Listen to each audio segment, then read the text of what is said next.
This series contains adult language and descriptions of graphic violence. Listener discretion is advised.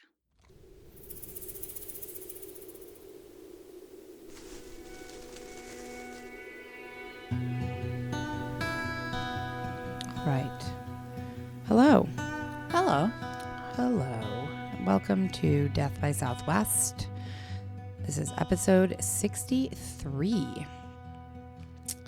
And if you listened to the bonus episode yesterday, you got a little snippet of a little teaser for this story today. Although we did not talk about the place yesterday in the bonus episode, we did not talk about Safford, and I did not tell you anything about Safford, so I'm going to do that now. Safford is a small city in the Gila Valley of southeastern Arizona. Has a population of around 9,500 residents and a small town kind of atmosphere. It's about 2,900 feet above sea level, so it has a somewhat milder climate compared to other places in Arizona, though it does still get pretty hot. And fairly chilly, I believe. It can snow sometimes because it's not too far from Flagstaff, yeah. Which is so weird because I kept picturing Safford as south. I don't know why. I don't know why either. That's really it. It is, the economy is supported by mining, tourism, agriculture, but mining is a big one, and Freeport McMoran's copper operations is nearby, and that also plays a significant role. So that's Indiana, please stop. She was whining so much last night on the recording that I don't even cut it out anymore. I just leave it in. Do you spell copper Cooper or Copper? Copper. Okay. And that is Safford. So now we're going to hop into this story that takes place a little bit in Tucson as well, but we have, I feel like in the past, extensively covered Tucson. So we're not going to even talk about Tucson, except for the fact that it is about 3.5 hours from Safford. So the people in this story, our two main people, are Georgina Meisner and Matthew Meisner. And Georgina was very extroverted as a kid and into her adult life. She was raised in Tucson alongside two older half-sisters. She did have kind of a rough start in life. Her dad was pretty physically abusive to her mom, but they separated when she was 2 years old, so she didn't have to see much of it, or she probably didn't remember much of it. And this took place, when the murders happens, I think 2020. 2020, right. And so, how old is she in 2020? I think she was born in 80. I know Matthew Meisner was born in 84. I think she was born in 86. So. Siblings or? No, not siblings. Okay, sorry. You might have to cut that out. But. No, that's okay. So her father ended up her real father ended up going to prison, and she was then just with her mom. They were very close. Her mom eventually remarried, and her stepfather was a very kind man, a really good role model. And so in her teen years, she had a nice life here in Tucson. She was a good student, played soccer, choir, drama club. And that was until around her senior year. As she got older, she lost interest in kind of all these activities, and then really lost interest in school, and dropped out her senior year and got pretty heavy into drugs for about 4 years. At 24 years old, she realized I don't want to do this anymore. She went to rehab briefly and then spent the next 2 years really focused on her sobriety. So now we're going to talk about Matthew Meisner, who was born August 28th, 1984. He was raised in Tucson with two older sisters, Christine and Kelly, and a younger brother, Sean. Did you say 94 or 84? 84. Thank you. He was really, really into wrestling, played wrestling all through school. He was very shy, very introverted and reserved, but a very sweet person. Didn't date much because he was so shy. After he graduated from high school, he went to Pima Community College because he did wrestling, I guess, there. He was a wrestler. He was a wrestler. And in 2011, Matthew was 26 years old when he met Georgina Mendoza at a casino. He was drawn to her instantly. They were quite different. She was a real extrovert. He was a real introvert, but they seemed to kind of mesh well. She was at this point 2 years sober and said that she pretty much just fell head over heels for him pretty instantly. He also said that, very quickly he knew that he wanted to spend his life with her and have a family. So in 2013, 2 years after they met, they had a wedding in Phoenix, and not long after that, she was pregnant. So knowing that they had a baby coming, he wanted to make more money. I don't know actually what he was doing at the time, but he applied for a job at the Morenci copper mine in Safford. And well, the mine isn't in Safford, but Safford is the closest town to the mine. So they moved. He left all of his friends and family. I mean, had been here his whole life and moved to Safford with Georgina. And not long after they moved up there, their son was born, and was born very prematurely. So prematurely that Matthew's wedding ring fit around the baby's wrist. Like they could just slip it right on. Can you imagine? Yeah. So like 5 months, 6 months, something. Yeah. I don't know, but very probably had to prematurely. be in the hospital for a while. Yep. Was in the hospital for several months. And when Can you imagine? No. I mean, I can't. The whole thing, like you said earlier, we're not parents, but I think many women struggle with postpartum stuff, but to also then like you're in the hospital for months. Constantly. I mean, even for the father, like just your life somewhat changes. Yeah. You're not allowed to bring your baby home. Oh, Yeah. And so when they could bring the baby home, they were absolutely thrilled. And so thrilled that they made another baby quite quickly after that. quick. Because about a year later, Wow. she gave birth to a daughter. Right. Because I think they say like a couple months after you give birth, you're not supposed to have sexual intercourse. Right. So they like did it right then. They did it pretty quickly. Yeah. Because 9 months. Right. Right. Yeah. Yeah. Wow. So that takes us to 2017. So the two, 2013, she was pregnant with the son. 2014 had the daughter. They wait, a couple years go by. And then in 2017, she found out she was pregnant with their third child. But by this time, kind of the pressures of parenting and family life and having two very young kids was really taking a toll on their relationship. And another on the way, right? Right. Yeah. Matthew was working really long hours at the mine. He would come home exhausted and want to relax. She had been with the kids all day. They argued almost constantly at this point. And their relationship kind of began to unravel. He told his sister that after months and months of fighting, he was like, I'm just so tired. And it's so exhausting that I've fallen out of love with her. So after almost 6 years together, in August 2017, they filed for divorce.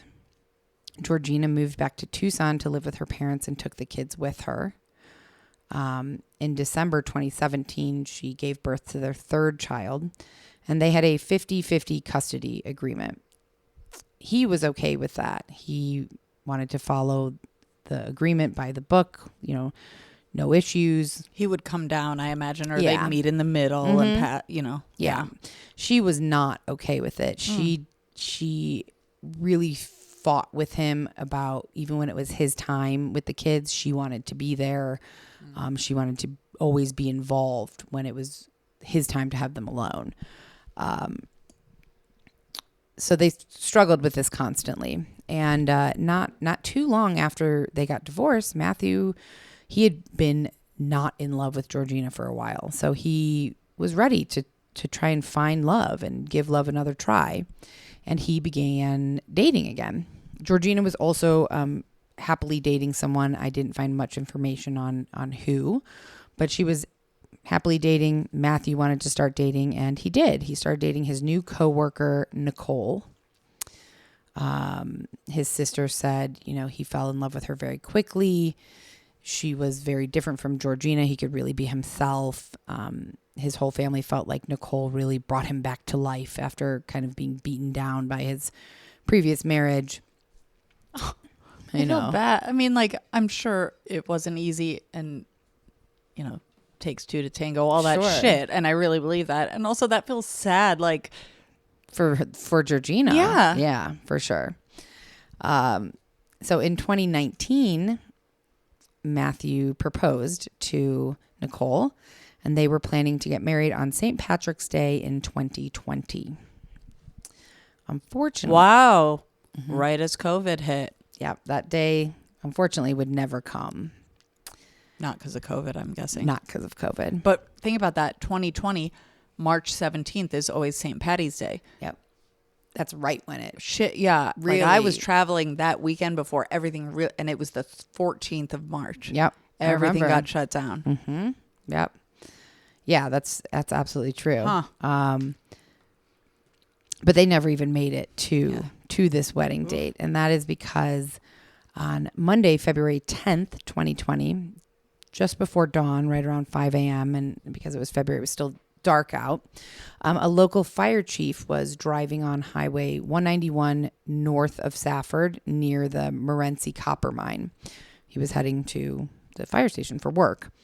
And he came around this bend called Horseshoe Bend in the road, and he saw a black SUV that was wrecked on the side of the road. It was kind of between the road and like the mountain. It was very mountainous there.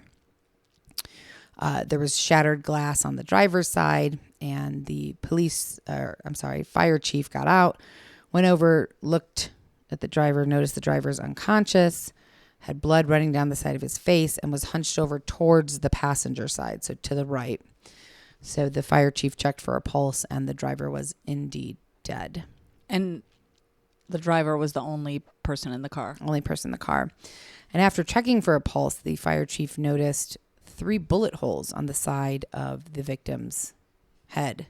He had been shot, and so the chief called in dispatch and said there's been a shooting. Clearly he was murdered. This wasn't just a car accident. So investigators were there very quickly, within minutes, and not only were there 3 bullet holes in the driver's head, but there were many bullet holes on the outside of the driver's door, all on the side of the car. And they could quickly and easily determine that they came from the outside, being shot into the car. So initially, the investigators, the fire chief had thought like maybe this was a road rage situation.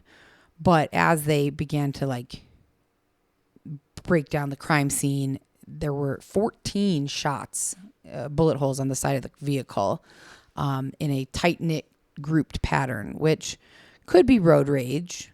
That's a lot of shots. That's a lot of rage if that's a road rage incident.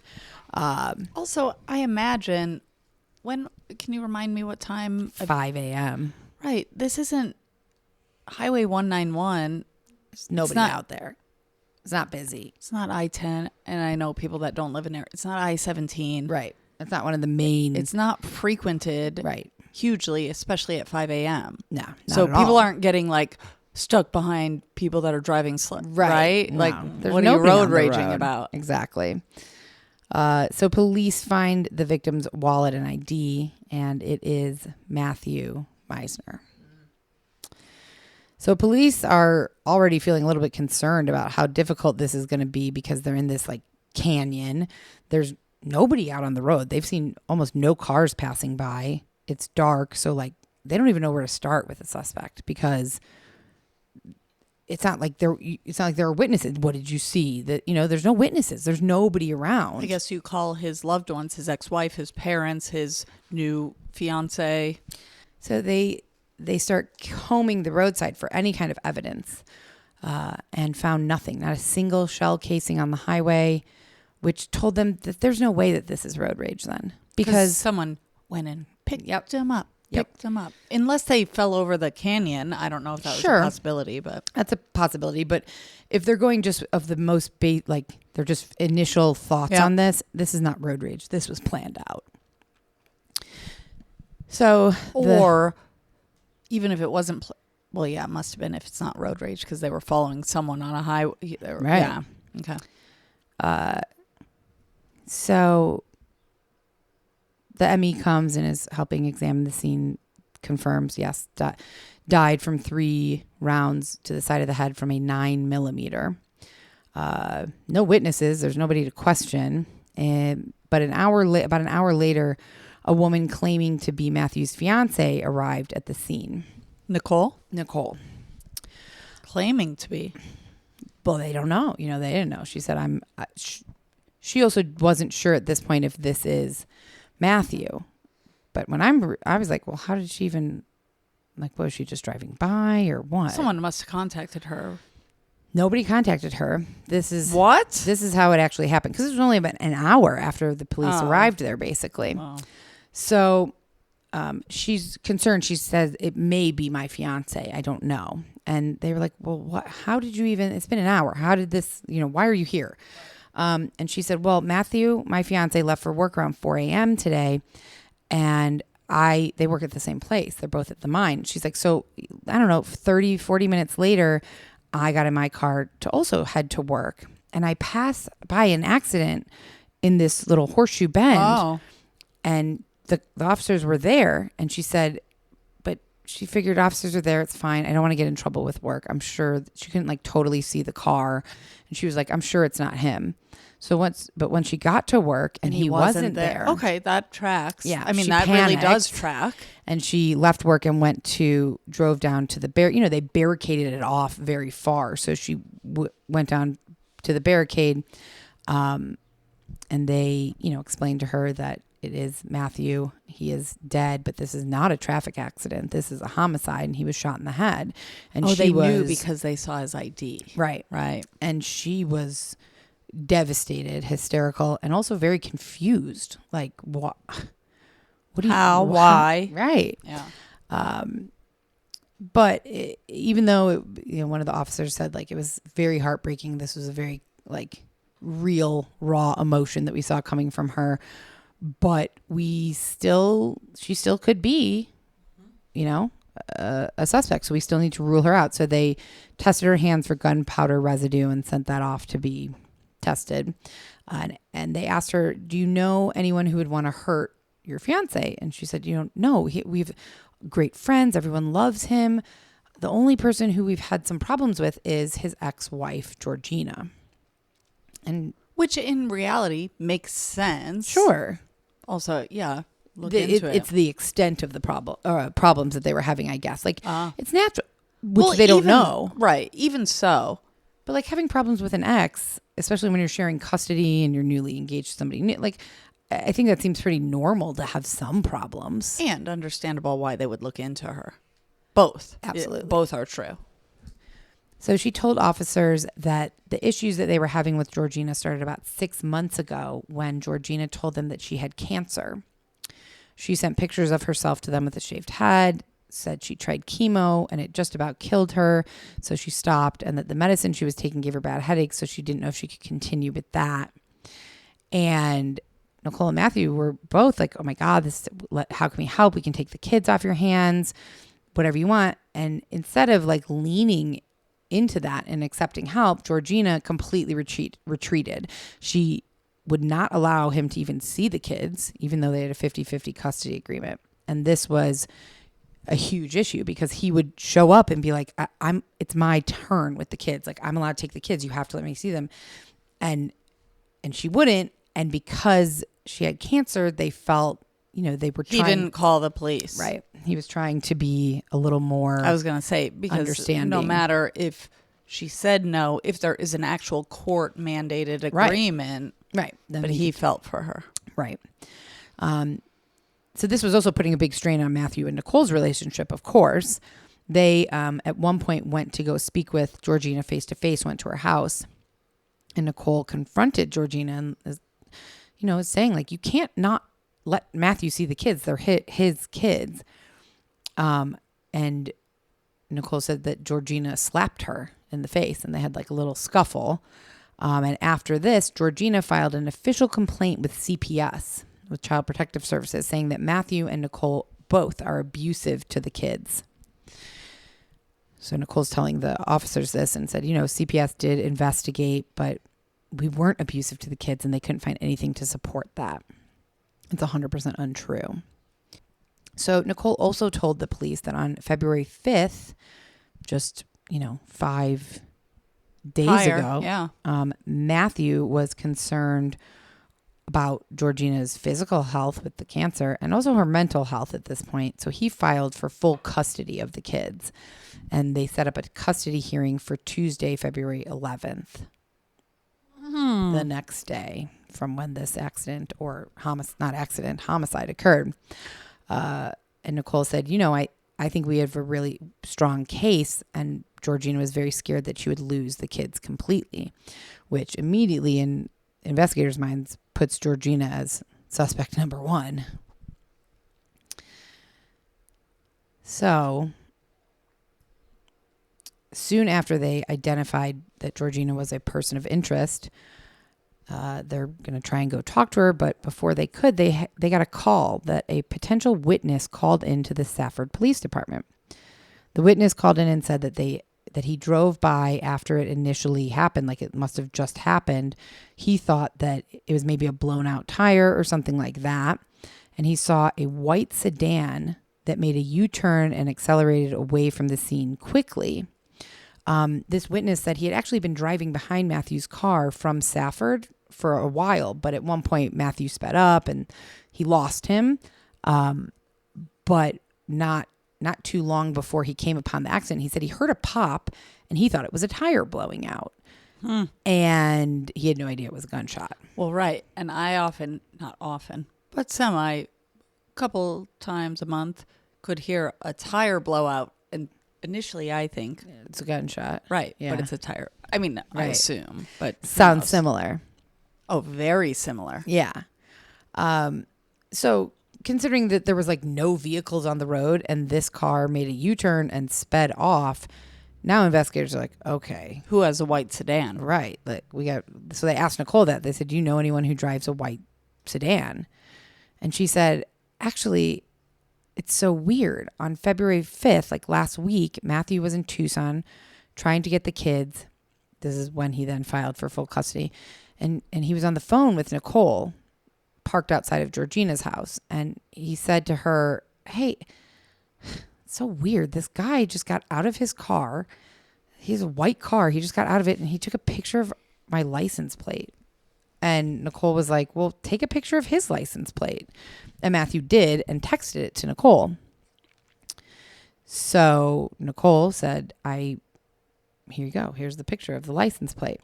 Georgina's perhaps boyfriend, lover, hired person. Well, investigators ran the plate and they were like, done. We're going to solve this case like immediately. Probably like I just thought. Yeah. They were like, this will be easy. So it was registered to two people, Eduardo Montano Jr. and Mr. Sandoval, who was Eduardo's grandfather. Eduardo had 2 misdemeanor warrants. So the police officers in Safford called Pima County and said, go pick him up. Like, not because this now potentially links him to this. And he already has warrants out for his arrest that he's evaded. We don't need any evidence. We don't need anything. Yes. So they arrive to Eduardo's home where he lives with his grandparents. And they are awaiting search warrants to search his car and search the home. And while they're awaiting those search warrants, they take him to Pima County Sheriff's Office for questioning. He denies. They ask him if he was like, did you hear about this crime in Safford, Clifton, outside of Safford? And he says, I was nowhere near that. But, they know that his car was at Georgina's home at least the day of that license plate incident. But what about the other person it's also registered to? The grandfather. Oh, okay. Yeah. So, they're only able to talk to him right now because of his warrants. Right. Just the fact that his car was near Georgina's house a week ago, and he took a picture of a license plate, like that's not enough. But so they say, but your car, we know your car was outside Georgina's house like a week ago. How do you know her? He said, oh, she's a friend of mine. We tried dating for like a month. It didn't work out. But she's a good friend. And, I've hung out with her kids a couple times. And he said, I know about her ex-husband, Matthew, and that they're having a custody battle. And they said, okay, well, have you ever spoken with Matthew? He said, no, I've never had any contact. And they tell him about the license plate photo. They like recount that for him. They're like, well, you were taking a picture of Matthew's license plate like a week ago. And he says, I've never spoken to the man. He doesn't say anything on the topic of taking a picture of the license plate. He doesn't confirm or deny. Right. Which all could be true. Perhaps he did, and he still did not ever speak to Matthew. So investigators press him again on his whereabouts the morning of Matthew's accident. And he still says, I wasn't anywhere near there. I hung out with friends and I went back to my grandfather's house. And they're like, okay, well, we wouldn't drive 3.5 hours to come talk to you if we didn't know a lot more than you think we know. So you better start talking and tell us what you know. But that kind of feels like a put on, right? Yeah, it does a little bit. And Eduardo says, right, well, I know that my grandfather did mention an accident in Clifton or something that maybe I was involved in. And the officer, and I watched this interview and I was like, what? The officer's like, wait, how were you involved? And he says, I don't know. I wasn't in an accident or anything. And the officer says, well, your car was up there by the accident this morning. So maybe he meant like what looks like I could have been involved in. He says, I swear to you, I wasn't. I was not up there. And the officer says, okay, you understand this guy's dead, right? And he says, yeah, I completely understand that. But I'm just saying I wasn't there. He insisted again that he was hanging out with friends, returned home to his grandparents' house, and stayed there all night long. Had they already told him that this was a murder investigation? Yeah. Oh, okay. Because I was going to say, like, they just got him right there when he's all, yes, I know. Yeah. Investigators are they're not believing him. So they say, did you drive your car yesterday? And he said, no. And I said, well, did anyone else drive your car? He said, no. And they says, well, why was your car up there by that accident in Clifton? He says, it wasn't. So they're getting nowhere with him. So they decide to follow up on his alibi with his grandparents. So they go to the house, talk to his grandfather. They're like, was Eduardo here last night? His grandfather says, no, he wasn't here. He left around 10 p.m. and he didn't come back until 8:30 a.m. today. Which the shooting occurred around 5 a.m. Right. Time. 3.5 hours. Yep. Mm-hmm. Perfect timing to get back to Tucson. So like now they're like, okay, we are on to something now. So they get the warrants. They search the Cadillac. It was a white Cadillac, was the sedan. Nothing in the car. So then they move into the house and they start searching in Eduardo's bedroom. And they find a 9mm Ruger in Eduardo's bedroom. This part confused me a little bit. There were 4 bullets left in the magazine switch. And 14 rounds were pulled out of the vehicle. The car? The car, yeah. Matthew's car. Yeah. But there was 4 bullets left in here. I mean, are there 18 bullets in a 9mm? No way, right?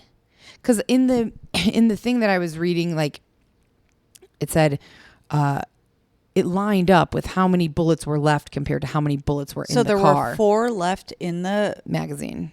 And how many in the car? 14. Did they say it was 1?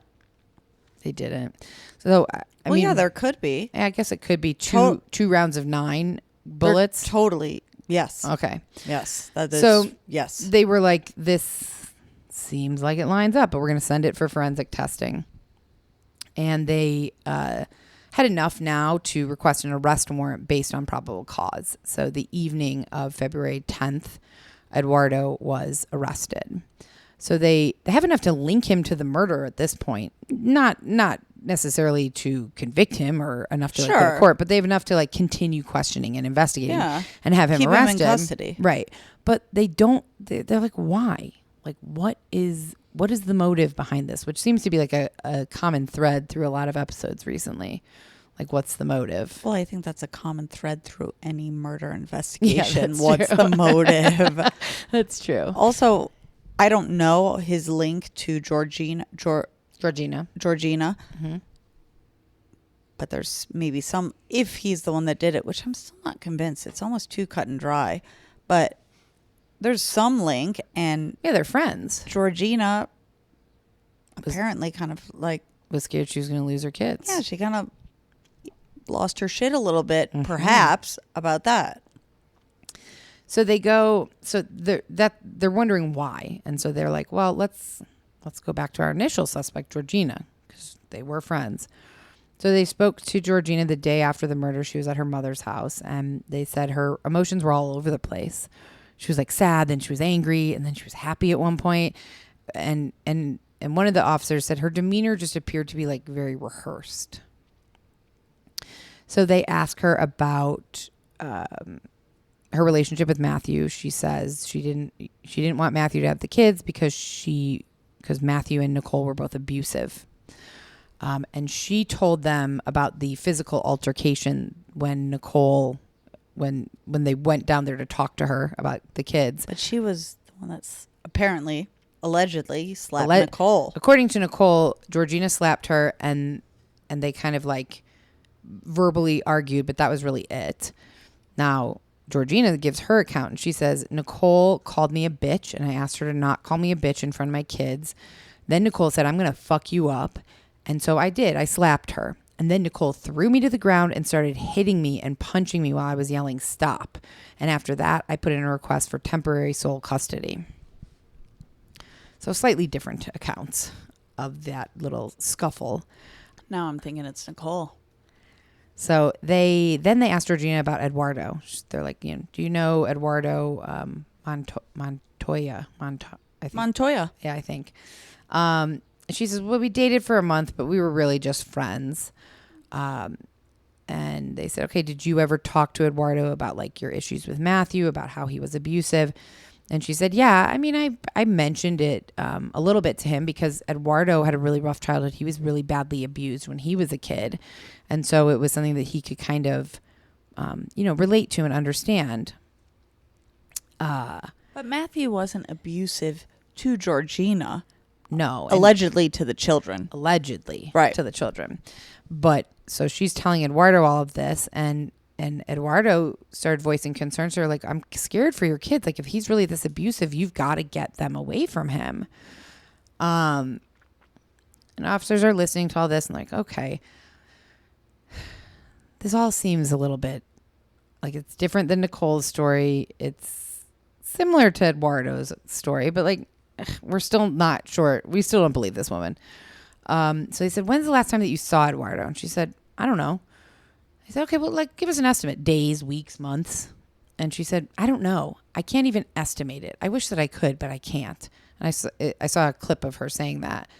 Like, that's just to me, like, when did I last see Jackie? Well, I don't know the exact date or month, but it was a couple months ago, you know?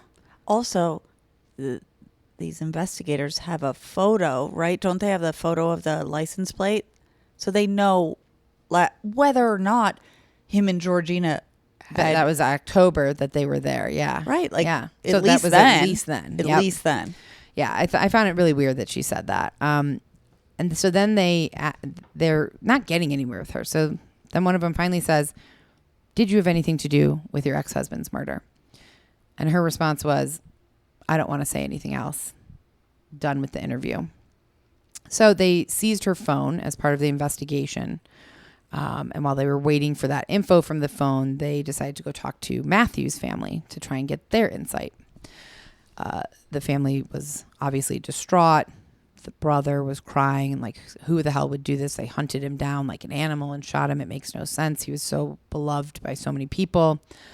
And then the investigators were asking about Georgina, and they really had nothing nice to say when it came to her.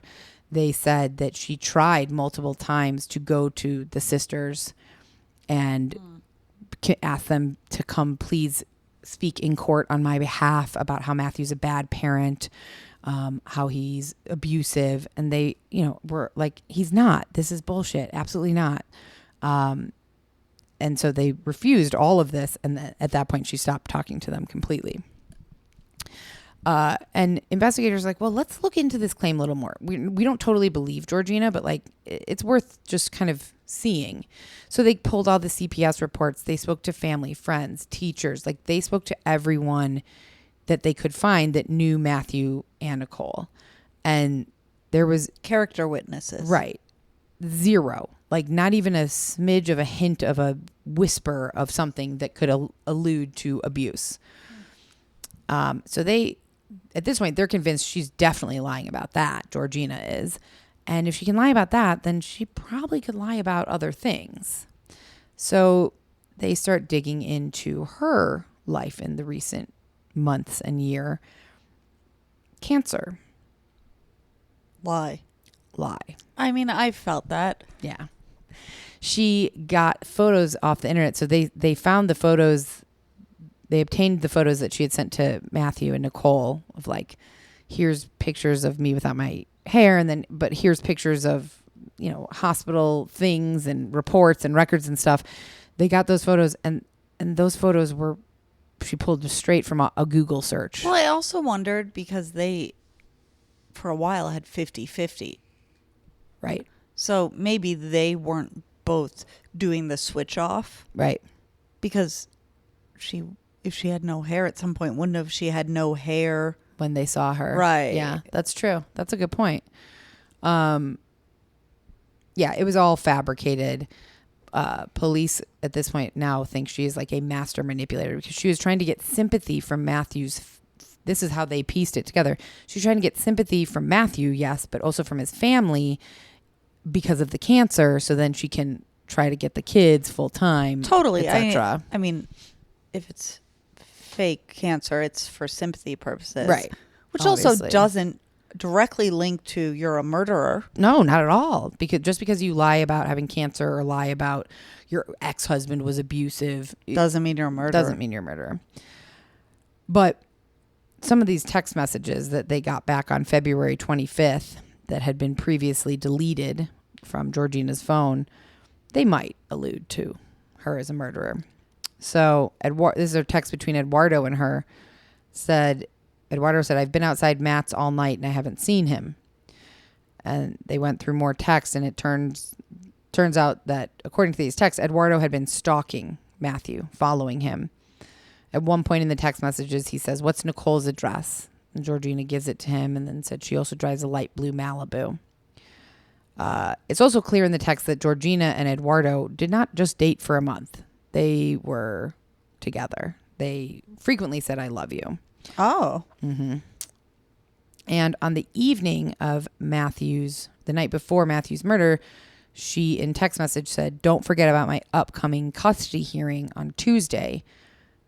It better a day and a half later. Yeah. It better be done before then. Oh, shit. Eduardo says, hey, I don't want to, and at no point do they actually say murder. Sure. Or anything. I get it. But Eduardo says, hey, I don't want to do this. This is not me. I don't think I can do this. And she responds by saying, if you want to marry me, you have to first show me what kind of man you are. And then Eduardo texted back and said, do you want me to notify you once it's done? And she says, no, I think it'll be best if it comes as a surprise.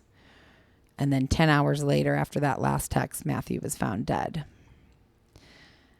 I mean, a part of me thinks you're going to give me like a big switch here, but I actually don't think so. Wow. Also, well, I'll tell you offline. Okay. What my thought is right there. So even though Eduardo pulled the trigger, as far as they can tell from these text messages, Georgina was the one pulling the strings for sure. These text messages, any number of these text messages was more than enough probable cause to show that she was heavily involved in the planning of this murder. But still, don't you think the person that pulls the trigger is more guilty? I mean, yeah, he could have said no. I If agree. it is him. I agree. If it is him. So the next morning they showed up to arrest Georgina. She never said a word. The family called their lawyer and that was it. She didn't speak to the police anymore. This is all pretty good evidence, but what really sealed the deal was that the forensic testing of the gun came back. And ding. It was a match. Ding.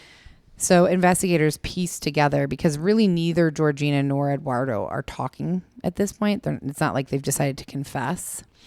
So investigators, through the text messages, the gun match, all this, they pieced together that in the early morning of February 10th, Eduardo had parked his car and was waiting in Horseshoe Bend on the highway for Matthew to drive by like he does every day, because Eduardo had been stalking him, so knew that he drove that route every day. And when he finally saw the SUV, he pulled up alongside Matthew and just unloaded his gun into the car as many times as he could, which it's not as many times because he still had 4 bullets left. But well, so there were 14 in the car. Yeah. 14 in the car, or 14 total? 14. 3 in the head and 11 in the car? Yeah, I think so. I think that must be. So then there were 18. Yeah. It's an 18 round. Yeah. That makes 100% sense. So in September of 2020, Eduardo agrees to a plea deal. He agreed to plead guilty to second-degree murder, and he was sentenced to 33 years and 9 months in prison after pleading guilty to second-degree murder and conspiracy to commit aggravated assault. I'm not sure why it's not conspiracy to commit murder. And throughout all this, he refused to implicate Georgina. He never said anything about her being involved or anything. And it was sad because the investigators... And I wonder what he got his plea deal on. He just agreed to plead guilty and then instead of going to trial. And then said... Nothing about her. Yeah, said nothing. And investigators felt, not sad. I mean, he's a murderer, but like they really believed that it was these false allegations of abuse that inspired him to do it, because he thought, even if I go to prison, at least these kids will be saved. Like they won't have to deal with abuse anymore. In November of 2020, Georgina agrees to a plea deal also, that she her lawyer must have told her there's just too much evidence stacked against you. So she pled guilty to second-degree murder and conspiracy to commit aggravated assault. And during her sentencing hearing, though, I didn't see anything about Eduardo's sentencing hearing, but during her sentencing hearing, her court appointed attorney, like I guess everybody at a sentencing hearing is allowed to give a statement. And so her court appointed attorney spoke to the court and for about an hour and a half and was talking about mitigating circumstances that led to Georgina's issues, mental health, a difficult childhood. And she suggested that the court be lenient and give Georgina probation where she can receive counseling, because the mental health facilities in the Arizona State Prison are greatly lacking and she needs more help than that. Georgina also gave... Well, they could just send her to another state, I imagine. Certainly. Matthew's entire family was there and several of them spoke. It was heartbreaking, obviously, to hear all of them. And then Georgina spoke. And Georgina spoke for about 15 minutes. She asked for leniency from the judge, kind of painting herself out to be the real victim in all of this. That she had no part of the conspiracy to murder her ex-husband. She was not aware that Eduardo was planning to kill him, and that she was just trying to protect her kids from abusive Matthew and his abusive fiance. And now she's, being dragged into this. Never once did she apologize for doing it, didn't admit to doing it. Nothing. Well, yeah, if she's not going to admit to any part, then she's not going to apologize. Yeah, but couldn't she even to like her former in-laws be like, I didn't have anything to do with this, but I'm so sorry that that you're going through this, But no, she didn't. Because she's worried about... I have no idea. I'm just going to try my best to say, if I put myself in those shoes, like she's trying to save herself. Yeah. She's worried she's going to prison. And she was going to prison for the exact same amount of time as Eduardo, 33 years and 9 months, I believe, without the possibility of parole. Sucks, but... She'll still be out before 70 years old about. Yeah. Mm-hmm. She'll be out in 30 years. Yeah. 29 years. Yeah. Yeah, that is... I wonder where the kids went to his parents. I don't know. I'm assuming to the parents or sister. Because not that I don't think they would go to Nicole, but did him and Nicole ever actually get married? No, because he was killed a month before they were supposed to get married, 5 weeks before. Yeah, that's a good question. I don't know where the kids went. I should look into that. Well, and I wonder if they're in where. It's probably Tucson, probably here. I don't know. Because his family's here. So if they went. Yeah, but Phoenix. I mean, people get put where a lot of places. Oh, you mean Georgina? No, I'm and sorry. Eduardo. I'm sorry. I thought you were talking about the kids. I moved places in my mind. Yeah. Like what penitentiary, what prison? I don't know. Well, if it's in Arizona, it's either Tucson or Phoenix, I imagine. Yeah. Yeah, that's it. This was an interesting one. Of course, our thoughts and prayers go out to Matthew's family. I mean, just awful. But I also, as I was researching this, was like, there's going to be a twist. I thought so too. I was like, something is going to be boom, boom, boom. Too straightforward. But, yeah. But I mean, sometimes straightforward is just the way to go. And truthfully, I was too deep into it by the time I realized there wasn't a twist. And I was like, well, that's not a reason not to tell it. It's just straightforward. Yeah, it was. So, yeah. I wonder what I do wonder what happened to Nicole. How terrible a month before she left. I mean, how terrible for everyone, but like. Yeah, I'd say she's probably the one that's the least.